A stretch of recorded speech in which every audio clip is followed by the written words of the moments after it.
আসসালামু আলাইকুম, সবাইকে মায়ের দোয়ার কিচেন করে স্বাগতম। আজকে ভিন্ন স্বাদের শুটকি বোনা।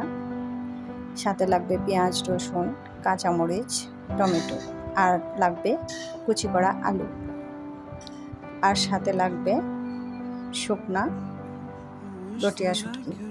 এটা প্রথমতে গরম তাওয়ার মধ্যে ভেজে নিতে হবে, ঠিক আমি যেমনটা দেখিয়েছি ভিডিওর মধ্যে। হয়তো ভয়েসটা একটু আগে পিছু হচ্ছে, কেননা আমি ভিডিওটা আগে রেডি করে ফেলেছি, ভয়েসটা পরে এডিট করা হলো। পেঁয়াজ দিবেন তেলের মধ্যে ব্রাউন কালার হলে, সাথে আলুগুলো দিয়ে কষিয়ে নেবেন, ভুনা করে নেবেন এক ভাগ।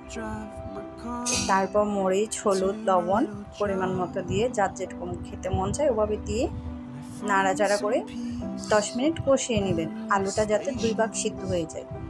তাহলে এদিকে 1 ভাগ, এদিকে 2 ভাগ, 3 ভাগ সিদ্ধ হয়ে আসলে লটিয়ে শুটকি, কাঁচা টমেটো, কাঁচামরিচ দিয়ে 25 মিনিট রান্না করবেন। তারপর ধনিয়া পাতা দিয়ে নামিয়ে ফেলবেন। হয়ে গেল লটিয়ে শুটকির নতুন স্বাদের রান্না।